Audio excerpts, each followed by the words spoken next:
Hey YouTubers, it's Heather. Just about 2 weeks post-op tomorrow will be my 2-week surgiversary. I just wanted to talk a little bit about the puree stage, which I just started today, and things that are going on with me. 2 days ago I weighed in at 218, which was pretty exciting because that's about 28 pounds off from the day that I started my pre-op diet, which was about 3 weeks ago. Actually, 3 weeks ago to the day, today.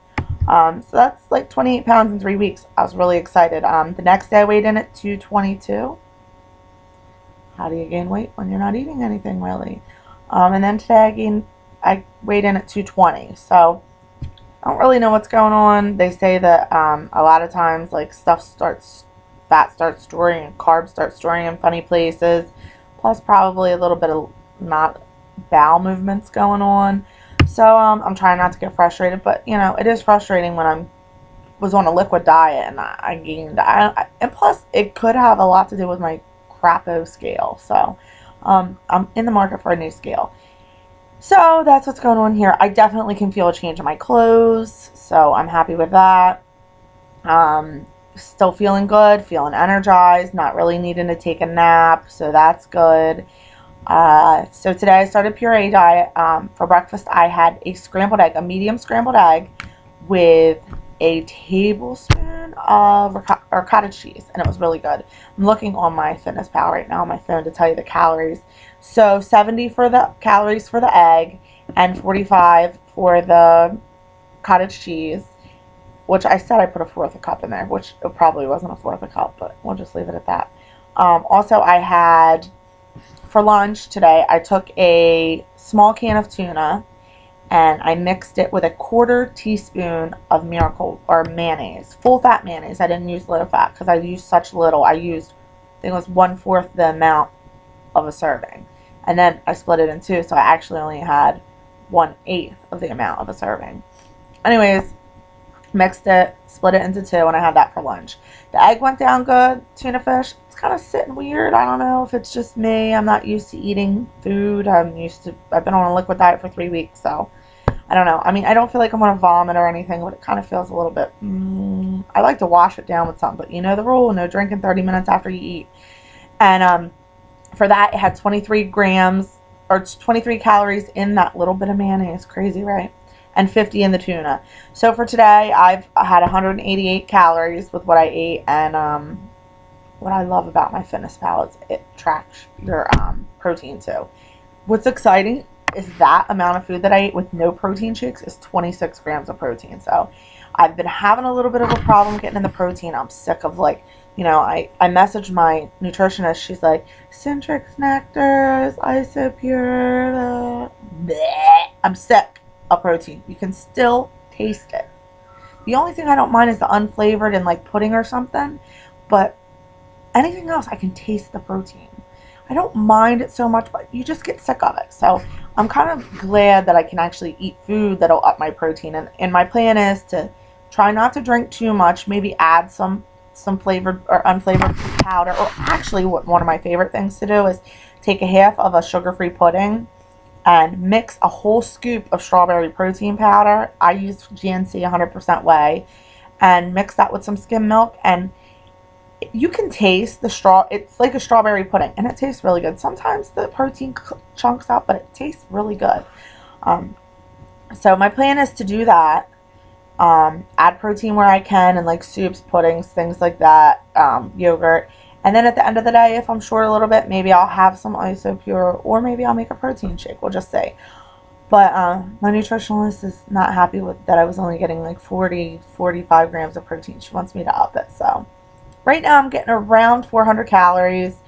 It's really hard to get more than that, because if you do, then you're going like high in the carbs and high in the, so, but I really feel like, you know, now that I can eat things, and I can eat things that are probably healthier for me and get me my protein and my nutrition that I need for the day, instead of, you know, like before it was like if I ate something that's like Jello, a popsicle, pudding, you know, I could eat some cottage cheese and ricotta cheese, but that's it.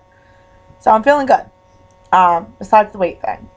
Okay, so one thing I have to warn you guys about, if you're going to make homemade soup, which I did, and you're going to use your bullet blender, which I also did, make sure you cool down the soup before you put it in the bullet blender and blend it, because my hand, you can see how it's red.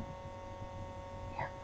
So I was like sick of like the stupid canned soups, and I'm like, you know what, I want to try something new. So I put some chicken stock.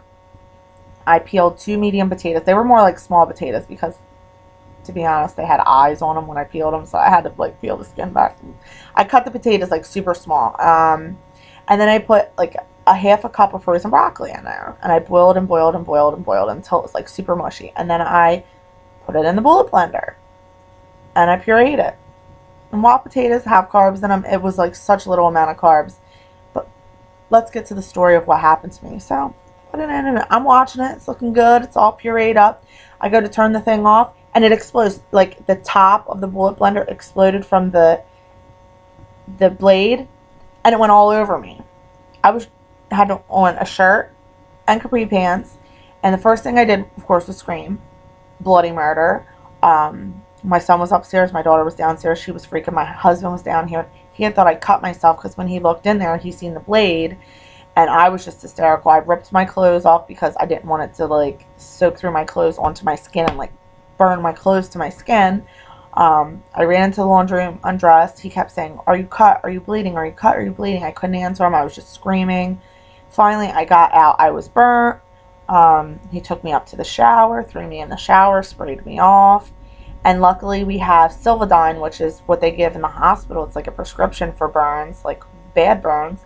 And we put that right on. So I really think that saved me. I think if I didn't have the Silvadine, it would be way worse. Like, it doesn't look great, but it hurt like a you-know-what.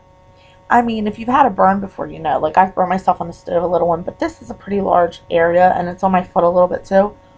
Oh my goodness, it hurts so bad. So, just for you guys that are planning on, like, making up some recipes, don't put this stuff in the blender, the Bullet, the Ninja, the Vitamix, the whatever, when it's hot. Common sense, right? Maybe not. Not to everybody, apparently. So I've been until, that happened on Sunday, I've been until now covering it with the Silvadine. I put like stick-proof pad and then wrapping it because, you know, if it touches something and then but it feels so much better now. So I think I'm doing good. So tonight I'm going to my first support group. I didn't do the support group the whole time I was in pre-op, but today I'm going to try it. I think that if anything, maybe I can get some ideas or advice, and I can help people too with what I know. I don't know a lot since I'm so early on. And there's going to be someone there that's giving free 5 to 10 minute massages. So that sounds like something I'm all about. I've made quite a few recipes that I've read on Vertical Sleeve Talk. I really like Mexican and spicy stuff, so I've taken down some recipes for that. I've made some of that. I haven't tried it yet because today is my first puree day, but I plan on trying it. I'll give you some reviews of the different recipes. But I'm really excited, you know. It's strange because, you know, you see the before and after pics of people like 4 months down the road and you're like, that is amazing. But at the same time, I can't believe that's going to be me. Like, even though I know it's going to be me, even though I know I'm going to follow all the rules, and I have, you know, I didn't cheat on the diet. The pre-op a couple times, post-op I haven't cheated. I know that it's going to be me, but it's so hard to look at those pictures and say, wow, she looks amazing. One day I'm going to have pictures like that and say, wow, I look amazing, and I really can't wait. I've definitely felt, I don't know if I said, because I've tried this video a couple times, I can't remember if I said this, but I noticed my clothes are getting looser, but, you know, not so loose that I had to buy a new size or anything. So I'm really excited for the future. I'm just really excited for everything. And, you know, it's summertime, so I want to get out there and do things. But my kids are wild. Like, I want to take them for a walk right now, but my son will be like, it's bad. As far as my incisions, I had 7 incisions, 4 sutures, 4 steri strips came off, and 3 are left. One of them is on my big incision, and the other 2 I think are on bigger incisions. I think they'll be coming off very shortly, but the other ones came off, and I got a nice shower yesterday. I soaped them up and let the water run from my back to my front. There's my phone. And they seemed to, like, there was a little scab on it. They rinsed off. So they're feeling pretty good too. I really have no pain. The big incision, it doesn't hurt me to get up and down anymore. I mean, like, if I push pressure on it, it'll hurt. The indentation thing is going away. And also, it's itching, so I know it's healing. Something weird that I had read before, but I hadn't noticed on myself, was people were saying they had some weird bruising, like down by their pubic line. And that's not where I had any incisions. So last night I was showing my husband. I was like, wow, look how good, like, my incisions are healing. I'm feeling pretty good about them. And he was like, what is that bruising on your stomach? And I, like, held my stomach and looked in the mirror. And it's not really on my pubic line. It's right above my C-section scar. But I do have some, like, pretty hard bruising there.